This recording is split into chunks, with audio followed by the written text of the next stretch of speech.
స్త్రీలు ఆదివారమున తెల్లవారుచుండగా తాము సిద్ధపరిచిన సుగంధ ద్రవ్యములను తీసుకుని యేసు సమాధి దగ్గరకు రాగా సమాధి వాకిట ఉంచబడిన రాయి దొర్లించబడి ఉంది. వారు లోపలికి చాలా ఆత్రంగా వెళ్ళినారు, కానీ ప్రభువైన యేసు దేహం వారికి కనిపించినందున ఆశ్చర్యపోయారు.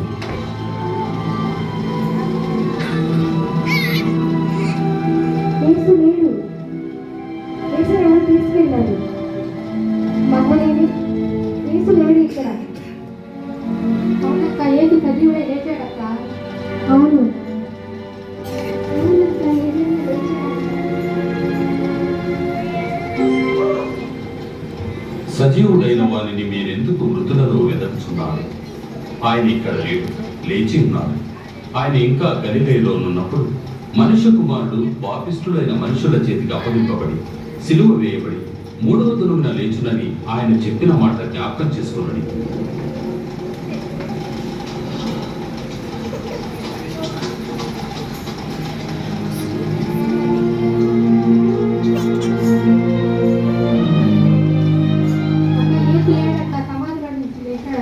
అవును, యేసు పునరుద్ధానుడై లేచాడు.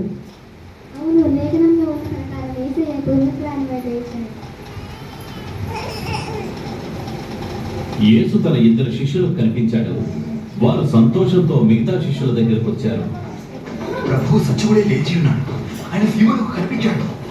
దారిలో వచ్చేటప్పుడు మేము అతను గుర్తించాం. ఆయన రొట్టె విరిచినప్పుడు మేము గుర్తించాం. ఆయన కనిపించడం ఎంత ఆశ్చర్యం!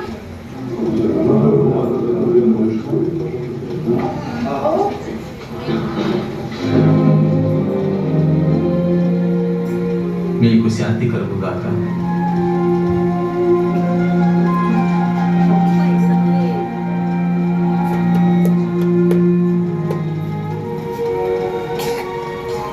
మీరెందుకు కలవరపడుతున్నారు? మీ హృదయములో సందేహములు పుట్టనేలా? చూడుడి, నా చేతులను పాదములను చూడుడి.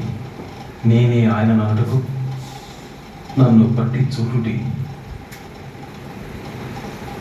నాకున్నట్టుగా మీరు చూస్తున్న ఎముకలను మాంసమును భూతమనకుండా నేను మీతో ఉండగానే ఈ విషయముల గురించి మీతో మాట్లాడి తిని మోషే ధర్మశాస్త్రంలోనూ ప్రవక్తల ప్రవచనంలోనూ నా గురించి చెప్పబడినవన్నీ నేడు నెరవేరినవి.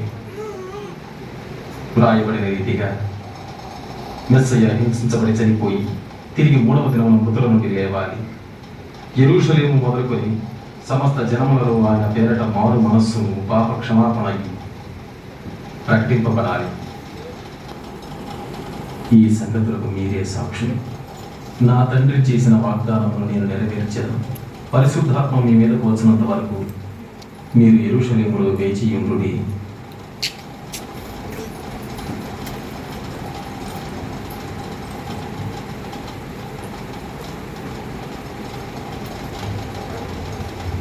యేసు సజీవుడై లేచాడక్క. అవును, యేసు మృత్యుంజయుడై లేచాడు. మరణపు ముళ్ళను విరిచి లేచాడు. లేఖనంలో ప్రకారం యేసయ్య లేచాడు. చూడండి, సమాధి కూడా ఖాళీగా, యేసు వస్త్రం మాత్రమే ఉంది అక్కడ.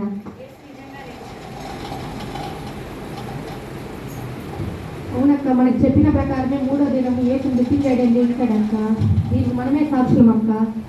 పదండి, ప్రజలకు చెప్తాం. ఈ వార్త ఎలా అయినా ప్రజలందరికీ తెలియజేద్దాం. లేచి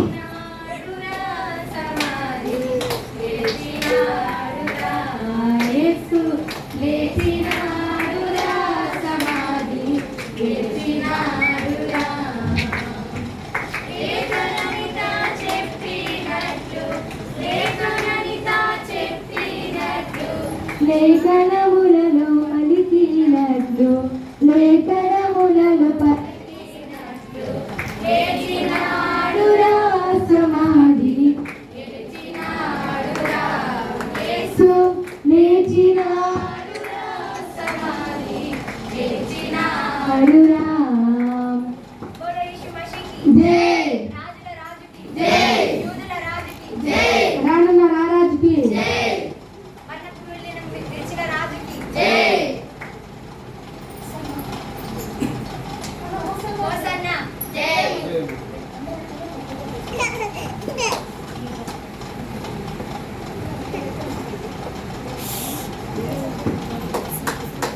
చప్పట్లు పెడదామా?